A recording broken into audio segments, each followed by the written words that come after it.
আসসালামু আলাইকুম। এগুলো মূলত লতিরাজ কচু। দেখেন, আমরা লতিরাজ কচুর চারা উঠাচ্ছি। এক ভাই অর্ডার করেছে। দেখেন, প্রতিটি চারাতেই কত বড় বড় লতি হয়ে গেছে। এখানে প্রমাণ পাওয়া যায় এটা অরিজিনাল লতিরাজ কচু। আর এই কচুটা লাগাতে হয় লাইনে এক হাত পর পর, এক লাইন থেকে আরেক লাইন 5.5 হাত পর পর এই লতিরাজ কচুর চারা রোপণ করতে হয়।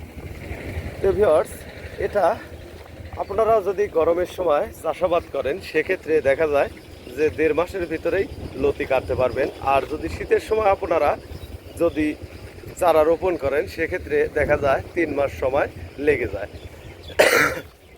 তো ভিউয়ার্স, এটা আপনারা লাগাবেন লাইনে এক হাত পর পর, আর এক লাইন থেকে আরেক লাইন 1.5 হাত পর পর এই লতিরাজ কচুর চারা রোপণ করবেন।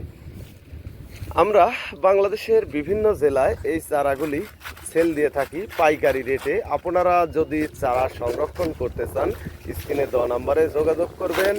আর ভিডিওটি আপনারা অবশ্যই একটি লাইক, শেয়ার, কমেন্ট করবেন। আসসালামু আলাইকুম।